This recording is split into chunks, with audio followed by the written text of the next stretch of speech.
आप सबको स्क्रीन दिखाई दे रही है?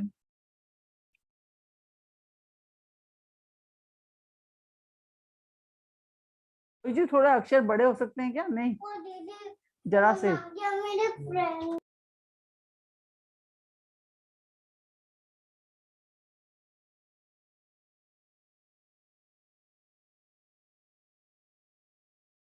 अभी सही है?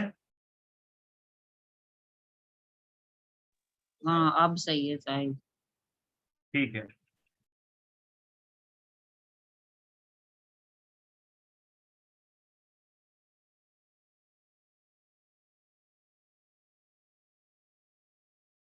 कल अपना संवर तक हो गया था, 35 गाथा तक हो गई थी अपनी, 35 नंबर गाथा तक। आज हम जो है 36वीं गाथा लेंगे, जिसमें निर्जरा का स्वरूप बताया है। और इसको जाने से पहले बस एक बात रिकमेंडेड है कि जो अपना द्रव्य संग्रह है मूल ग्रंथ, उसमें से ये पढ़ेंगे ना अगर हम भावार्थ, तो इसमें आपको संवर और अच्छी तरह समझ में आएगा, जिसमें दे रखा है संवर तत्व की भूल, फिर उसके बाद किस तरीके से क्या स्वरूप है, स्वरूपाचरण चारित्र क्या होता है। ये इसको अगर आप आराम से पढ़ोगे तो और ज्यादा क्लैरिटी आएगी। लेकिन चूंकि अपने को क्या है कि थोड़ा सा इजी लैंग्वेज में और जल्दी भी करना है, तो जो दीदी ने जो लिखा हुआ है उसी को हम लोग फॉलो कर रहे हैं। तो अब 36 नंबर गाथा पढ़ते हैं। जह कालेण तवेण या भुत्तरसम कम पुग्गलम जेण भावेण सडदीडेणेया तस्सडम तस्सडम चेदीण जरा दुविहा। देखिए, जह कालेण, जह कालेण यानी कि समय आने पर, काल मतलब समय, समय आने से, और तवेड़, तवेड़ मतलब तप द्वारा, तव एण, तव तव मतलब तप, तप द्वारा, भुत रसम, भुत भुत मतलब होता है भुगतना, भुगत, और रस का मतलब होता है फल, यानी जिसका फल भोगा जा चुका है, ऐसे कम पुद्गलम, यानी कर्म पुद्गल, कर्म रूप पुद्गल, कर्म पुद्गल होते हैं ना द्रव्य कर्म, इसलिए कर्म रूप पुद्गल, जैन मतलब जिस, भावेण यानी भाव से, सडदी मतलब खिर जाते हैं, उसे भाव निर्जरा अणिया, अणिया मतलब जानना चाहिए, य यानी और, तत्सडम मतलब कर्मों का खिर जाना, सो द्रव्य निर्जरा है। यदि इसी प्रकार, और निर्जरा मतलब निर्जरा दो प्रकार से है। तो यहाँ पर क्या कह रहे हैं कि इस गाथा में निर्जरा के बारे में बताया है दो प्रकार से। क्या? एक तो भाव निर्जरा और एक द्रव्य निर्जरा।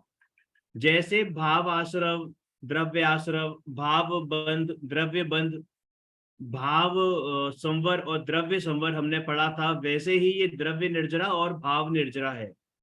अब अगर हम भाव निर्जरा की बात करते हैं, तो क्या कि ऐसे भाव या तप करने से, जैसे कर्म पुद्गल जिस भाव से खिर जाते हैं, यानी कि ऐसे भाव परिणाम करें हम, यानी अपने उपयोग को अपने अंदर समेटकर अपने अंदर लगाएं और लंबे समय तक लगाएं, तो होता क्या है, उसके निमित्त से जो द्रव्य कर्म अंदर सत्ता में पड़े हुए हैं, जिनका फल या तो भोगा जा चुका है, या तप के द्वारा वो फल भोगने से पहले ही, यानी वो फल उदय में आने से पहले ही वो कर्म खिर गए हैं, खिर जाते हैं, तो उसको निर्जरा कहते हैं। अभी हम इसके बारे में भी बात करेंगे कि इसके अलावा भी निर्जरा दो प्रकार की होती है, कि एक तो जिन कर्मों का फल भोगा जा चुका है, यानी भुगतने के बाद स्वतः ही निर्जरित हो जाते हैं, और एक हम ऐसा पुरुषार्थ करते हैं, तीव्र पुरुषार्थ करते हैं, तप करते हैं। तप का मतलब ये नहीं कि हम हाथ पे हाथ धरे बैठे हैं, तप का मतलब अपने अंदर की जो विशुद्धि है वो बढ़ती जाती है, ऐसा पुरुषार्थ। उस पुरुषार्थ के द्वारा जो अंदर जो सत्ता में पड़े हुए कर्म हैं, जिनका फल अभी नहीं आया है, मतलब वो उदय में नहीं आए हैं, वो बिना फल दिए ही खिर जाते हैं।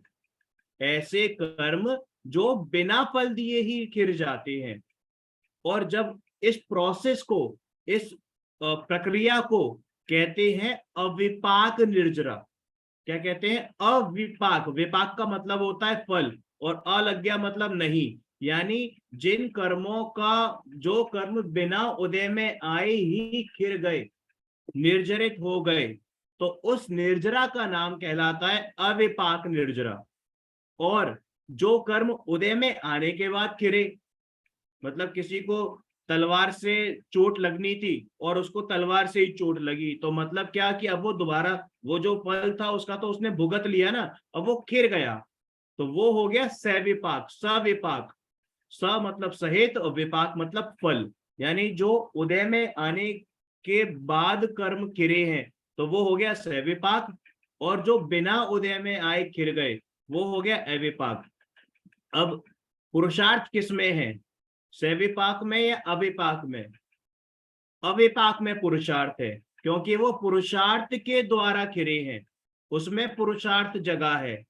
जो सविपाक निर्जरा होती है वो तो किसी को भी हो सकती है, मिथ्या दृष्टि को जीव को हो सकती है, क्या होती ही है।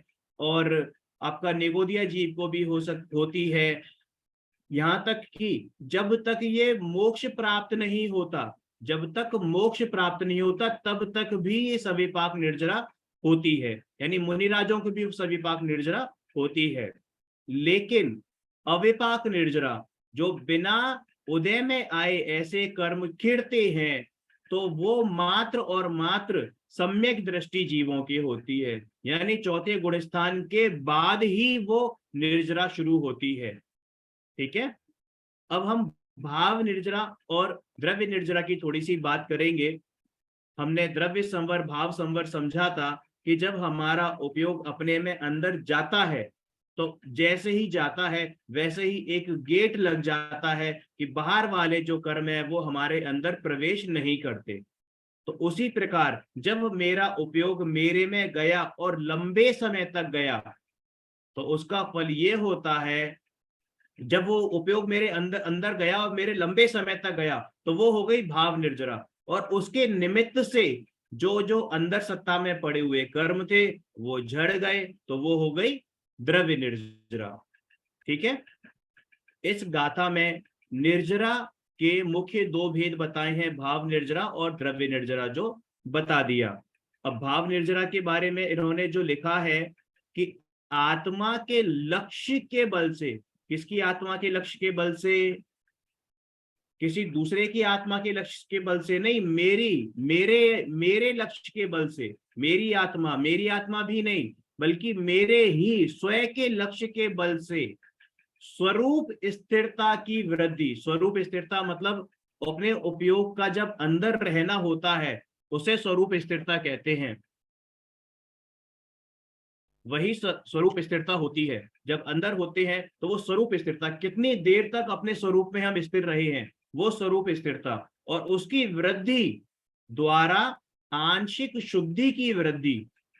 जब हम अपने अंदर विराजमान होते हैं, अपने अंदर देखते हैं कि कैसा मेरा स्वरूप है, कैसा शुद्धात्मा मैं हूं, कैसा भगवान आत्मा मैं हूं, तब अंदर जो शुद्धि होती है उसकी वृद्धि होती जाती है। और आंशिक शुद्धि, आंशिक का मतलब कि आंशिक क्यों लिखा है यहाँ पर? क्योंकि अभी हम पूर्ण वीतरागी तो नहीं हुए हैं, है ना। मतलब जो चौथे गुण स्थान वर्ती है आवाज वो कटने अभी लगी पूर्ण भैया भी। आपकी।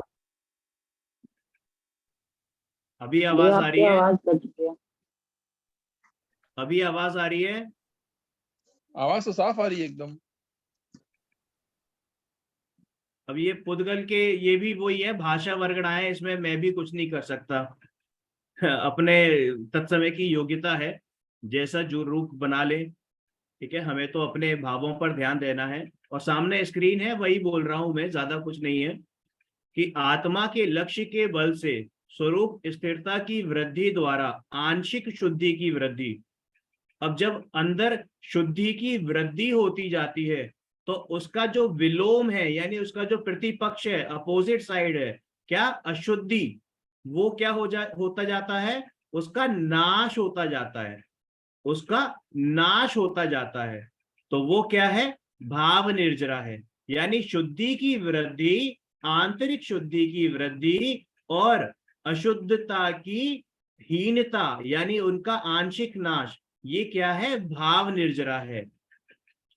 अब ये लिखा है तप द्वारा होने से यही सच्ची निर्जरा। तप का मतलब वो नहीं कि हम धूप में खड़े हुए हैं और या तो हाथ पे हाथ धरे खड़े हुए हैं या खड़गासन में खड़े हुए हैं और वो तप हो रहा है। तप का मतलब अंदर अपना चिंतन मनन चल रहा है, अनुभवन चल रहा है।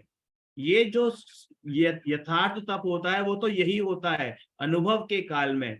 तो ऐसा तप द्वारा होने से यही सच्ची निर्जरा है, क्योंकि इसके लिए पुरुषार्थ हुआ है। ये जो निर्जरा हुई है ये पुरुषार्थ का फल है।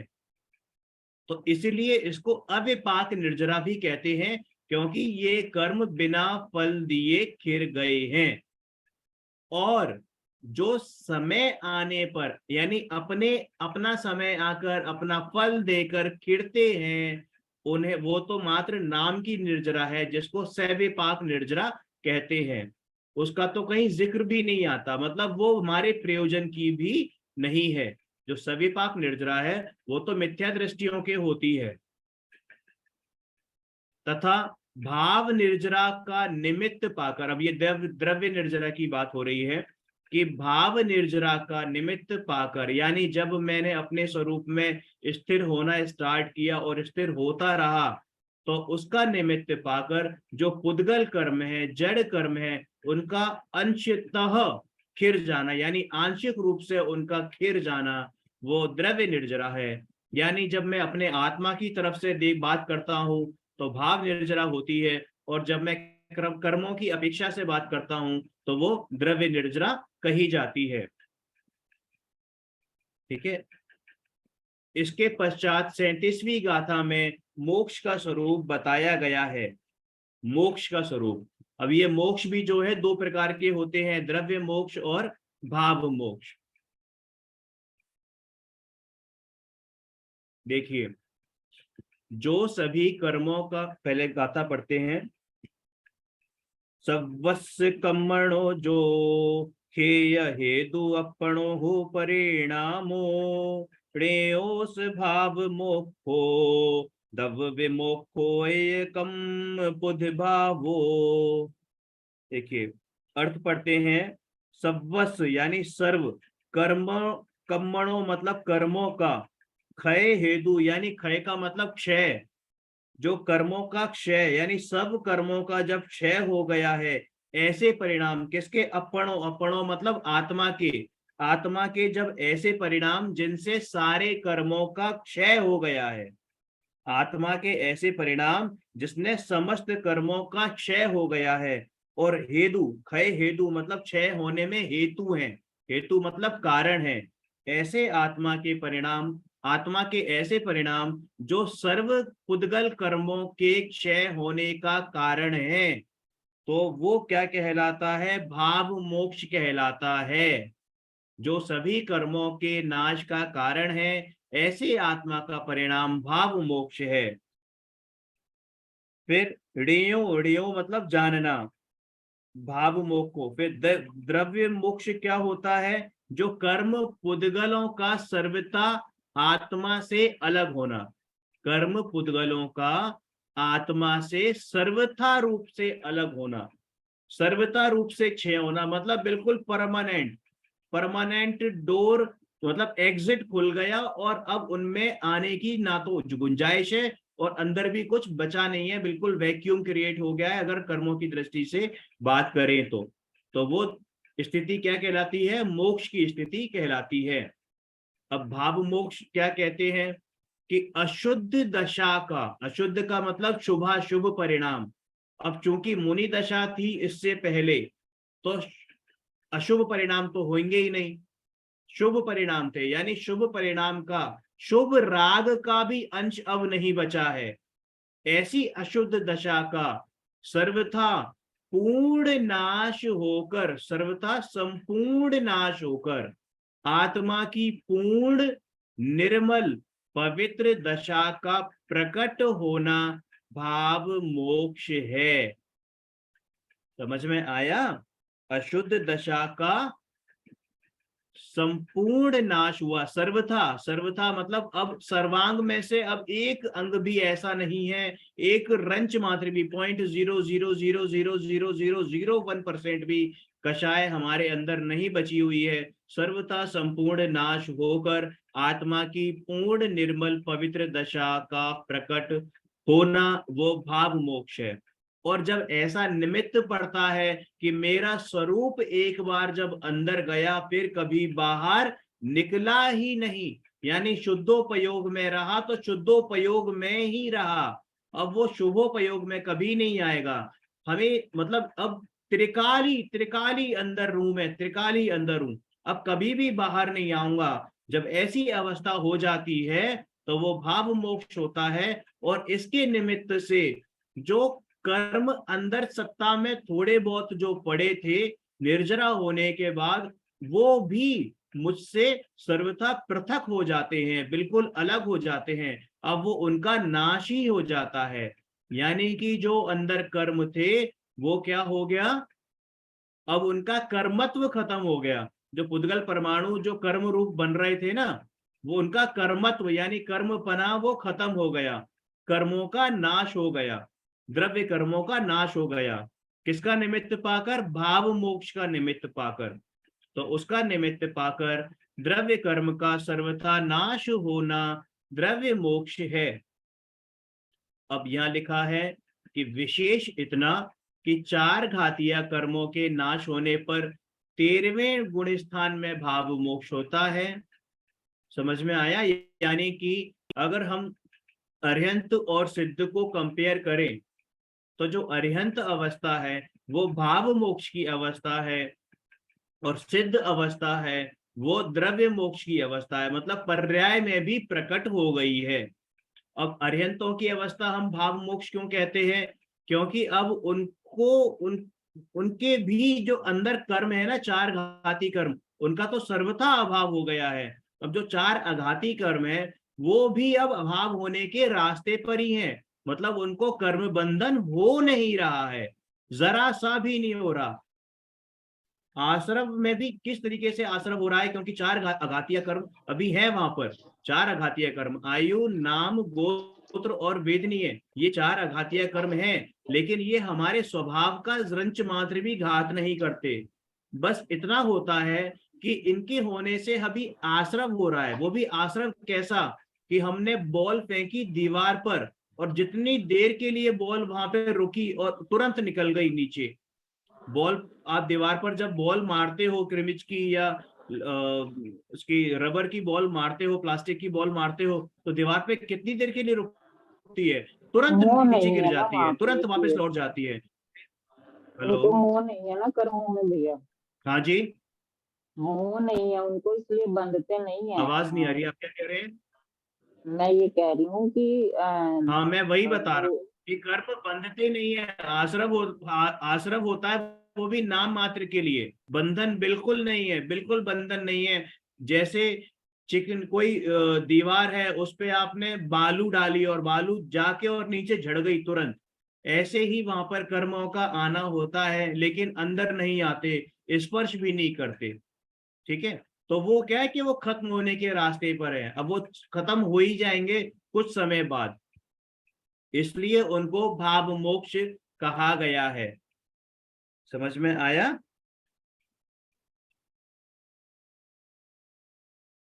एक और चीज होती है कि जब एक होता है दृष्टि मोक्ष, हमने पढ़ा था पहले, दृष्टि मोक्ष के बारे में भी पढ़ा था। दृष्टि मोक्ष क्या होता है कि जब जीव सम्यक दृष्टि होता है, यानी जब पहली बार जब अनुभव होता है तो उस समय उस अवस्था को भी दृष्टि मोक्ष कहते हैं। क्यों? क्योंकि वो अब मोक्ष मार्ग में एंटर कर चुका है, अब उसका लिए मोक्ष के दरवाजे खुल चुके हैं, अब वो मोक्ष मार्ग में चल रहा है, तो उसकी दृष्टि अब सीधे मोक्ष पर है, उसकी दृष्टि अभी सीधे मोक्ष पर है। है ना, इसलिए उसको दृष्टि मोक्ष भी कहते हैं, कि उसके अंदर अब वो मोक्षमयी ही अपने आप को अनुभव कर रहा है, और उसको मालूम है कि अब मैं जब चला हूं तो रुकूंगा नहीं। टाइम लग सकता है अपनी काल अवधि के अनुसार, अपनी होनहार के अनुसार, अपनी भवितव्यता के अनुसार, लेकिन अब वो उस पथ पर रुकने वाला नहीं है। वो उस मोक्ष जो उसकी मंजिल है उसको पा ही लेगा। बरोबर है, ठीक है। बाकी डिटेल में तो हम ग्रंथ से पढ़ ही लेंगे अपने आप से। अगर कुछ समझ में नहीं आता है तो उसके बारे में भी हम चर्चा कर सकते हैं, अदरवाइज हम लोग आगे बढ़ते हैं।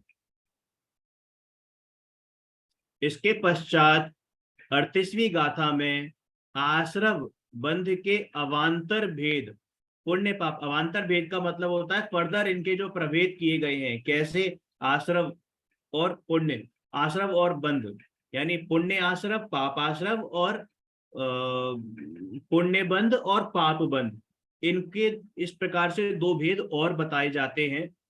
तो उसकी हम पढ़ते हैं गाथा 38। सुह असूह भाव जुत्ता पूर्णम पावम हवंति खलु जीवा सादम सुहाउणाणम गोदम पूर्णम पराणी पावम च। देखिए, सुह, सुह मतलब होता है शुभ, असुह मतलब अशुभ। शुभ अशुभ भाव, है ना, शुभ अशुभ भाव, जुत्ता मतलब युक्त, यानी जो शुभ और अशुभ के भाव युक्त होते हैं उन्हें क्या बोलते हैं, पुण्य पाप बोलते हैं। शुभ अशुभ भावों को पुण्य और पाप बोला जाता है।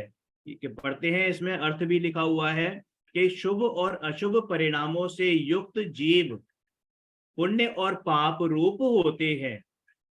8 कर्मों में 7 वेदनीय कर्म।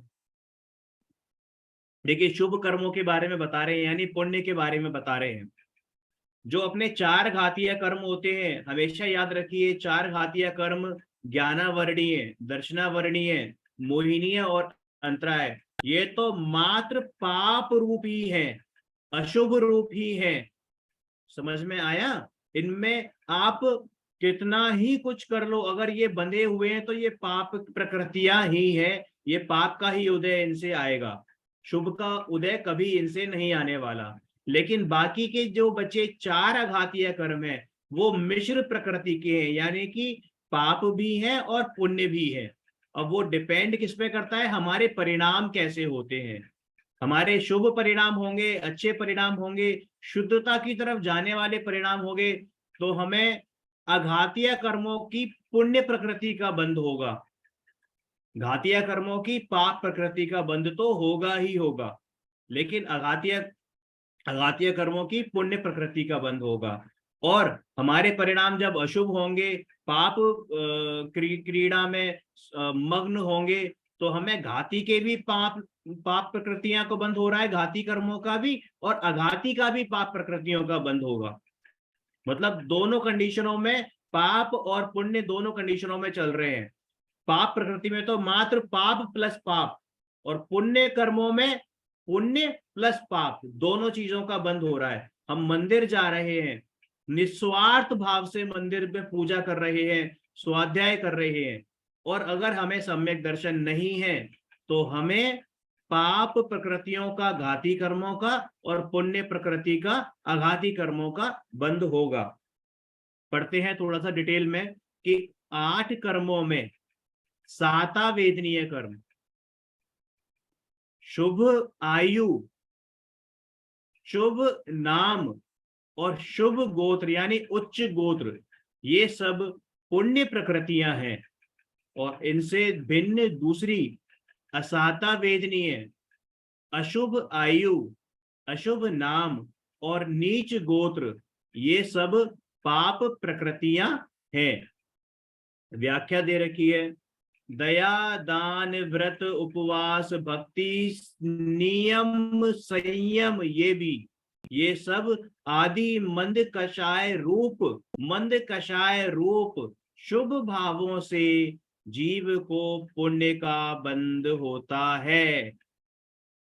दया, दान, व्रत, उपवास, भक्ति आदि मंद कषाय रूप शुभ भावों से, मंद कषाय मतलब क्या कि ये भी सब कषाय हैं यदि अपनी आत्मा के अनुभव के बिना हो रही है तो।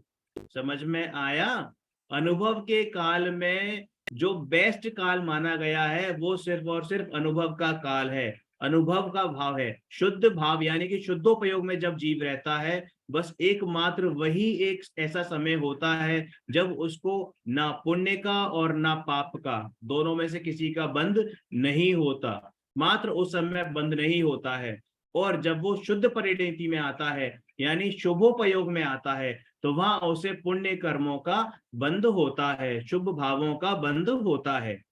तो दया, दान, व्रत, उपवास, भक्ति आदि मंद कषाय रूप शुभ भावों से जीव को पुण्य का बंध होता है, और हिंसा, झूठ, चोरी, कुशील, परिग्रह ये सब लगा लेना आदि अशुभ भावों से जीव को पाप का बंध होता है।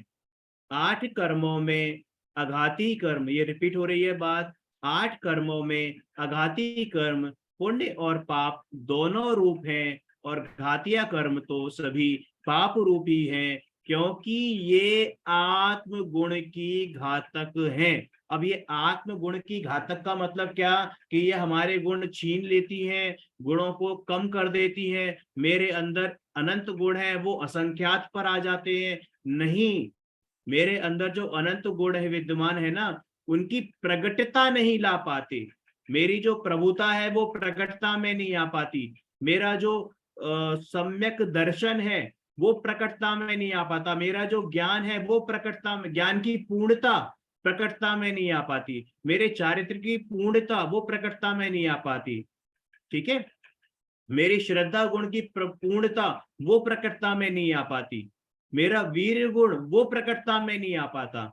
तो ये क्या कहते हैं, आत्म गुण की घातक का मतलब यही कि आपके स्वभाव की पूर्ण रूप से प्रकटता नहीं आ पाती है।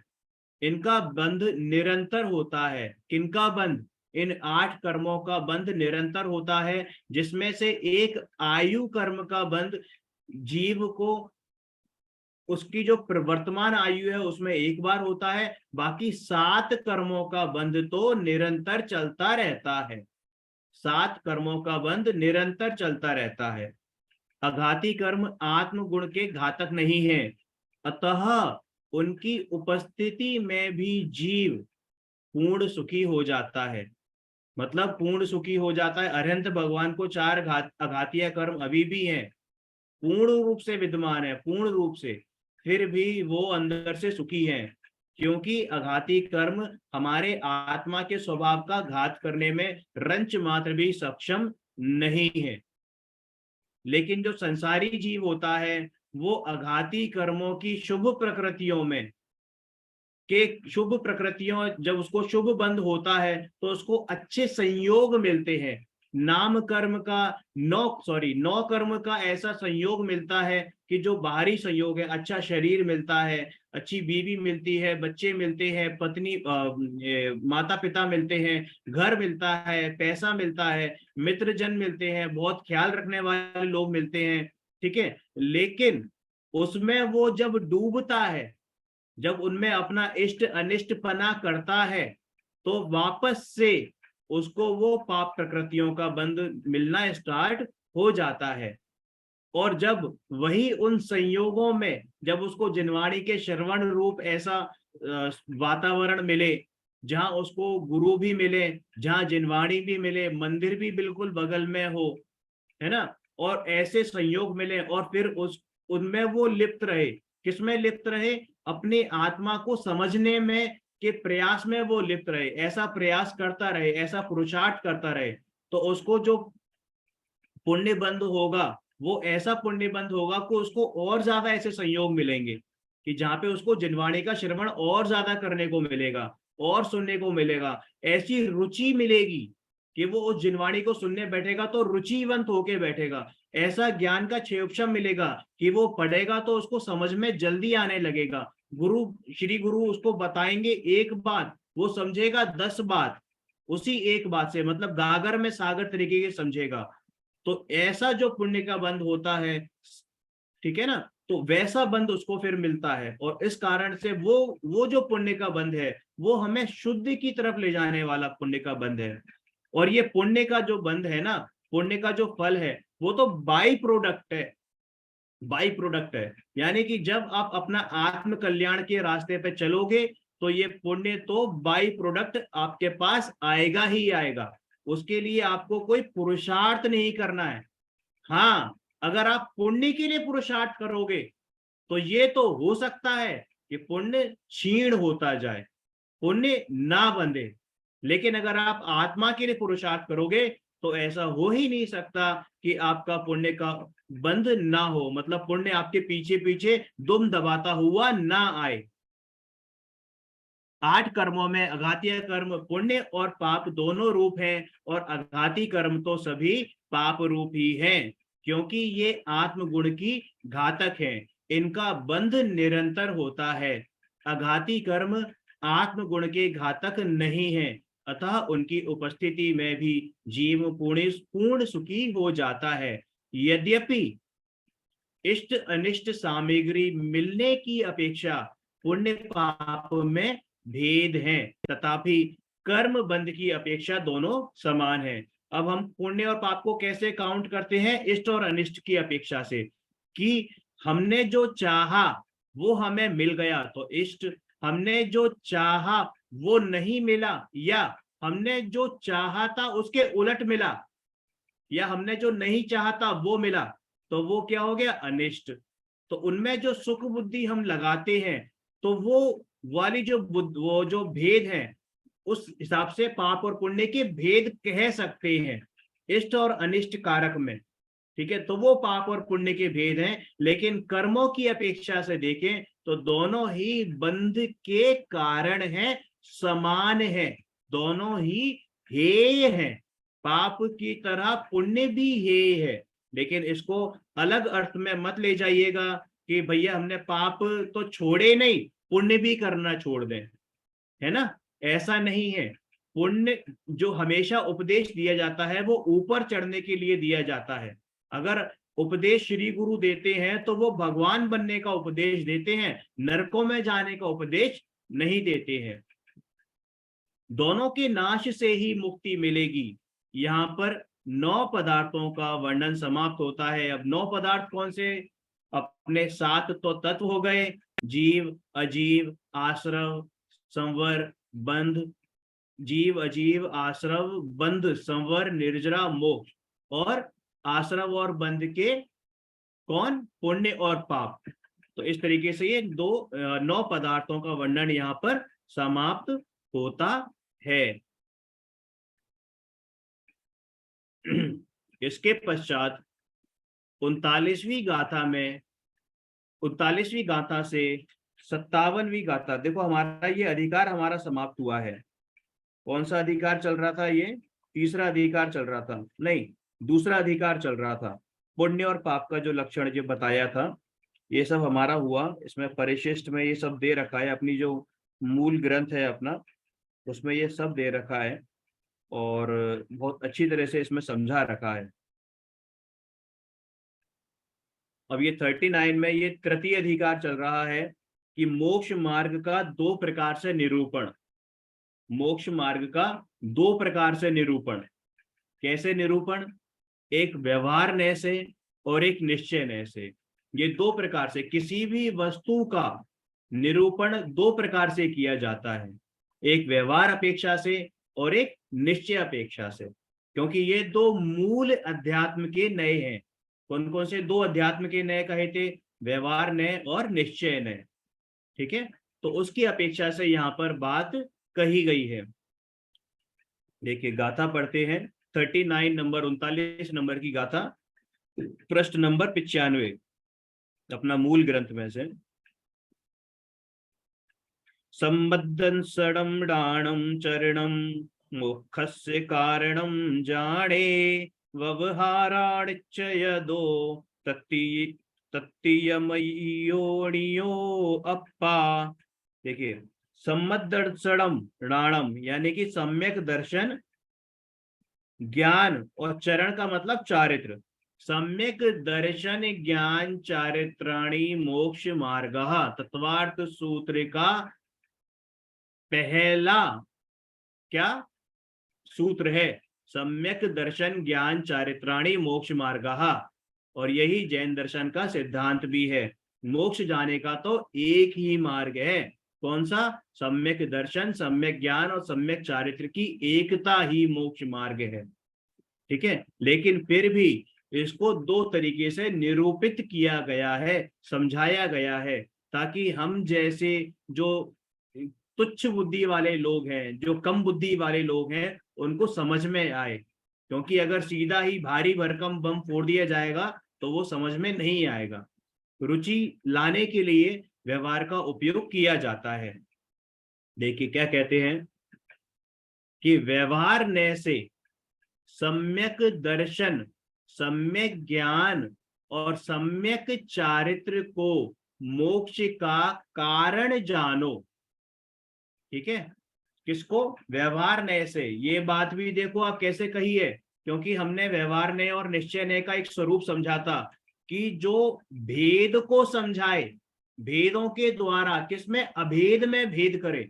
अभेद कौन? मैं, मेरा आत्मा, परमात्मा, शुद्धात्मा, उसमें जो भेद करे सो व्यवहार। और जब अभेद की बात हो तो निश्चय। तो सम्यक दर्शन, सम्यक ज्ञान और सम्यक चारित्र जब हमने कहा तो हमने अभेद में भेद कर दिए। क्या कर दिए? भेद कर दिए, है ना, शुद्धात्मा के भेद कर दिए। तो उसको उन्होंने व्यवहार कहा है कि व्यवहार ने से सम्यक दर्शन, सम्यक ज्ञान और सम्यक चारित्र की एकता, यहाँ पे एकता हिडन है, अपने माइंड में रखिएगा, इनकी एकता को ही मोक्ष का कारण जानो। ठीक है, और ये होते किस में है? किस कारण से होते हैं? अपने आत्मा में होते हैं, इस अखंड ज्ञायक भाव में होते हैं। परमात्मा, मेरा जो भगवान आत्मा है, उसमें होते हैं, ध्रुव में होते हैं। तो ये क्या होते हैं? इनकी एकता होती है मुझ में। तो निश्चय ने से इन तीनों की एकता रूप निज आत्मा को मोक्ष का कारण जानो। यानी व्यवहार से तो भेद करके बताया कि भैया अगर तुझे मोक्ष मार्ग प्रकट करना है तो सम्यक दर्शन, सम्यक ज्ञान, सम्यक चारित्र, और इन तीनों का एक नाम होता है रत्नत्रय। सम्यक रत्नत्रय को प्रकट कर तो ही मोक्ष का कारण है। लेकिन कारण तो एकमात्र मेरा शुद्धात्मा ही है यथार्थ में। समझ में आया? तो इस हिसाब से जो मोक्ष मार्ग बताया है वो कैसे बताया कि व्यवहार से भेद करके बताया है, और निश्चय से अभेद मेरा एक शुद्ध आत्मा ही मोक्ष का कारण है। आपको सम्यक दर्शन की पूजा नहीं करनी, उसका आश्रय नहीं लेना, आपको सम्यक ज्ञान का आश्रय नहीं लेना, आपको सम्यक चारित्र का आश्रय नहीं लेना। आश्रय तो मात्र आपको अपने परमात्म स्वरूप का लेना है। बाकी तो ये तीनों सहज रूप से आपके प्रकट होंगे। इस गाथा में मोक्ष मार्ग का कथन, व्याख्या पढ़ते हैं। इस गाथा में मोक्ष मार्ग का कथन दो प्रकार से किया गया है, निश्चय मोक्ष मार्ग और व्यवहार मोक्ष मार्ग। निश्चय नय से शुद्धात्मा का अनुभव ही मोक्ष मार्ग है। नोट कर लीजिए इसको, निश्चय नय से शुद्ध आत्मा का अनुभव ही मोक्ष मार्ग है। ठीक है। और जो मोक्ष मार्ग तो है नहीं, और जो मोक्ष मार्ग तो है नहीं, परंतु मोक्ष मार्ग का निमित्त, यानी उनमें कारण दिखता है। उपचार से कहा जाता है कि ये मोक्ष मार्ग का कारण है। और सहचारी, सहचारी का मतलब साथ चलने वाला, साथ चलने वाला, मोक्ष मार्ग में साथ चलने वाला, वो कौन? उसको उपचार से मोक्ष मार्ग कहना व्यवहार मोक्ष मार्ग है। जब आप मोक्ष मार्ग में एंटर करते हो तो आपके व्रत, तप, नियम, संयम, ये सब सहचारी बनते हैं।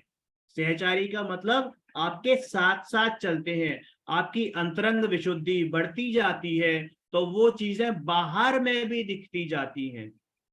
आपके आपकी जब अंतरंग विशुद्धि बहुत बढ़ जाती है तो आपके स्वतः ही कपड़े उतर जाते हैं, दिगंबरत्व आ जाता है, वीतरागीपना आ जाता है। आप भले से वो एक देश वीतरागीपना हो, है ना, आंशिक रूप से वीतरागीपना हो, लेकिन वो झलकने लगता है। आप महाव्रतों का पालन करने लगते हैं, तप करने लगते हैं, व्रत करने लगते हैं, है ना, तो वो चीजें बाहर से भी आने लगती हैं। लेकिन कब आने लगती है? जब आप अंदर से विशुद्ध होते हो। आप बाहर से ये क्रियाएं करो, अंदर से विशुद्धि नहीं है, तो वो बाल तप कहे आचार्यों ने क्या, सर्वज्ञों ने भी उनको बाल तप कहा है। वो तो कहीं भी गिनती में नहीं आते, लेकिन जिनकी विशुद्धि बढ़ती जाती है। देखिए, हमने पहले पिछली क्लासेस में पढ़ा था, श्रावक की 11 प्रतिमाएं पड़ी थी, उसमें बताया, क्लियरली बताया कि वो प्रतिमा बाहर नहीं होती, अंदर होती है। जब आपका अंदर अनुभव का जो फ्रीक्वेंसी है, अपने सम्यक दर्शन की जो फ्रीक्वेंसी है, जब वो बढ़ती जाती है ना, तो वो क्या हो जाता है, अपने आप ही वो प्रतिमाएं बाहर प्रकट में होने लग जाती हैं। और जब वो एक समय ऐसा आता है कि जब आप अंतर मुहूर्त में अंदर बाहर होते हो, यानी कि जो समय बताया है मैक्सिमम 48 मिनट, मैक्सिमम 48 मिनट में जब आप अंदर बाहर होते हो मैक्सिमम, तो आप मुनि अवस्था धारण कर लेते हो। और वो अपने आप में ही होता है, अपने आप ही ऐसा भाव आता है कि मुझे अब इस ग्रस्त अवस्था में भी नहीं रहना है। ग्रस्तपना तो पहले ही छूट चुका है, ग्रस्तपना तो पहले ही छूट चुका है, लेकिन अब इस ग्रस्त अवस्था में भी मुझे नहीं रहना है, ऐसा भाव आता है। तो वही बता रहे हैं कि ये सब तो सहचारी है, व्यवहार है। निश्चय से तो मेरा शुद्धात्मा का अनुभव ही मोक्ष मार्ग है। तो उस उपचार से मोक्ष मार्ग कहना व्यवहार मोक्ष मार्ग है। जैसे व्रत तप आदि को निमित्त आदि की अपेक्षा व्यवहार से मोक्ष मार्ग कहते हैं। एक बात और ध्यान रखने योग्य है कि जब निश्चय होता है तभी व्यवहार साथ में होता है, अकेला व्यवहार व्यवहार नहीं होता, लोकाचार होता है, उपचार होता है, उसको व्यवहार कहना भी गलत है। वो व्यवहार तभी कहलाता है जब निश्चय साथ में होता है। आई बात समझ में? पर से भिन्न निज आत्मा को जानना, पर से भिन्न यानी सर्व सर्व पर द्रव्यों से, पर भावों से भिन्न निज आत्मा को जानना ही ज्ञान है, यानी सम्यक ज्ञान है। सम्यक ज्ञान है। देखो, मैंने आज है ना एक चीज पढ़ी थी, मैं आपको शेयर करता हूं। पढ़ी क्या थी, सुनी थी प्रवचन में। उन्होंने बोला कि 5 बातें याद रखो। शरीर भिन्न, राग भिन्न, ये कर्म भिन्न, राग भिन्न, और मेरी एक समय की पर्याय भी मुझसे भिन्न है। एक समय की पर्याय भी मुझसे भिन्न है, यानी जो ये सम्यक दर्शन की जो पर्याय हुई है ना, वो भी मुझसे भिन्न है। सम्यक ज्ञान की जो पर्याय है वो भी मुझसे भिन्न है, कि यहाँ तक कि केवल ज्ञान की जो पर्याय है वो भी मुझसे भिन्न है। और मैं एक ध्रुव त्रिकाली शुद्धात्मा भगवान आत्मा हूं। ये 5 बातें अपने जीवन में याद रखिएगा, कभी भूलिएगा नहीं, तो हमेशा काम आएंगी। तो यही बता रहे हैं कि पर से भिन्न निज आत्मा को जानना ही ज्ञान है, सम्यक ज्ञान है। निज आत्मा में ये ही मैं हूं। ये जो अंदर है, इस देह देवालय के अंदर जो विराजमान भगवान आत्मा है, ये ही मैं हूं, ऐसी अनुभूति ही सम्यक दर्शन है। और उसमें जब हम लीनता कर लेते हैं, देखो 3 चीजें होती हैं, एक मानना या पहचानना, एक जानना, और एक उसमें रमण करना। तो मानना या पहचानना होता है सम्यक दर्शन। किसको? अपने आत्मा को, भगवान आत्मा को। उसमें उसको जानना वो होता है सम्यक ज्ञान।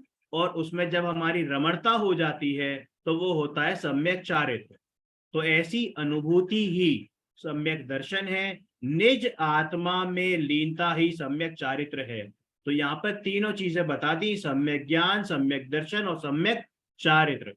अतः निश्चय से तो निज आत्मा ही मोक्ष का कारण है, क्योंकि सम्यक ज्ञान में भी निज आत्मा है, मेरी अनुभूति में भी निज आत्मा है, और उस किस में रमण कर रहा हूं, निज आत्मा में ही रमण कर रहा हूं। तो इसलिए जब तीनों में ये फैक्टर, कॉमन फैक्टर कौन सा है, निज आत्मा है, तो वही मोक्ष का कारण है। इन तीनों की अभेदता, सम्यक दर्शन, ज्ञान, चारित्र की अभेदता, वो क्या है, निश्चय है। और उसमें भेद करना, जब हम बात करते हैं सम्यक दर्शन को अलग से बात करते हैं, सम्यक ज्ञान की अलग से बात करते हैं, सम्यक चारित्र की अलग से बात करते हैं, तो वो व्यवहार है। और आज के लिए इतना ही, बाकी कल हम निश्चय मोक्ष मार्ग को दूसरी दृष्टि से समझेंगे। कुछ डिस्कस करना हो तो बात कर सकते हैं। भैया मेरा एक क्वेश्चन था कि आपने अभी जो समझाया ना, बोलिए। पुण्य पाप शुभ अशुभ भाव, तो ये सब पढ़ने के बाद में कभी कभी हमारी भी स्थिति हो सकती है क्या कि हमारे भी शुद्ध भाव हो, ना शुभ ना अशुभ,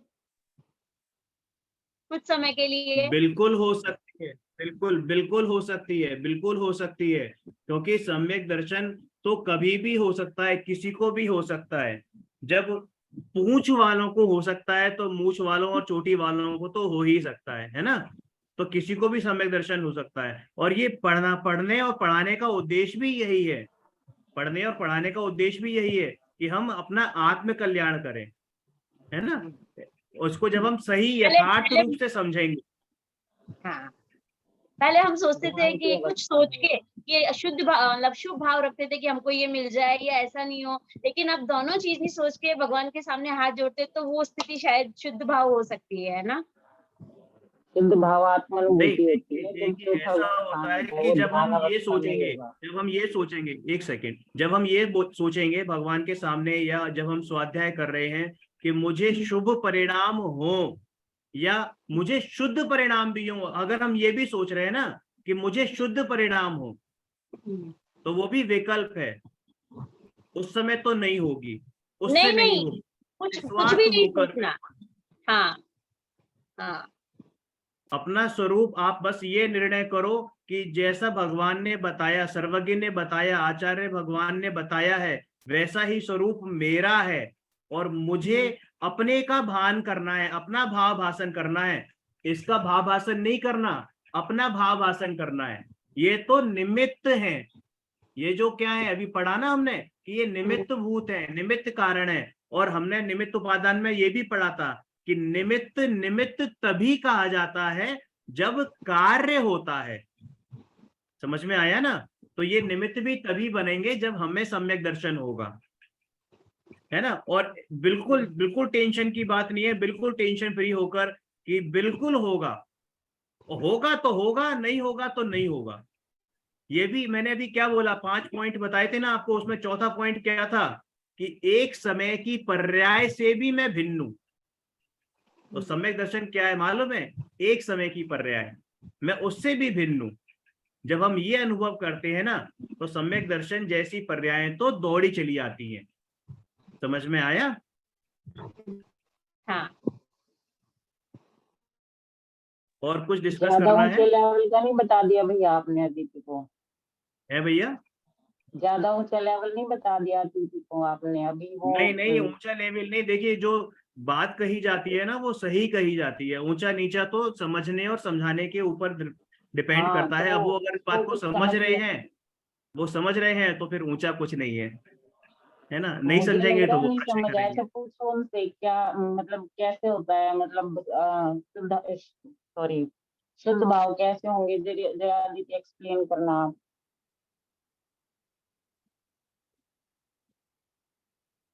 क्या बोल रहे हो आप?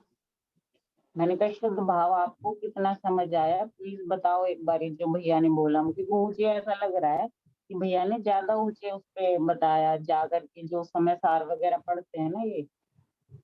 अच्छा, मैंने जो क्वेश्चन पूछा उसका क्या समझ में आया वो बताऊं? हाँ हाँ, वही मैंने पूछती हूँ मैं। पूछा कि क्या हमारी भी स्थिति हो सकती है कि हमारे को भी शुद्ध भाव हो, तो भैया ने बोला कि हाँ हो सकती है। जब शुभ और अशुभ दोनों ही भाव नहीं हो, सिर्फ अपनी आत्मा में अपन लीन हो जाएं, अपनी आत्मा में ही जमना रमना जो हम पढ़ते हैं, अपने आत्मा की ही आपको अनुभूति हो, वो स्थिति हो सकती है। तो वो कैसे चीज है। होगी वो स्थिति?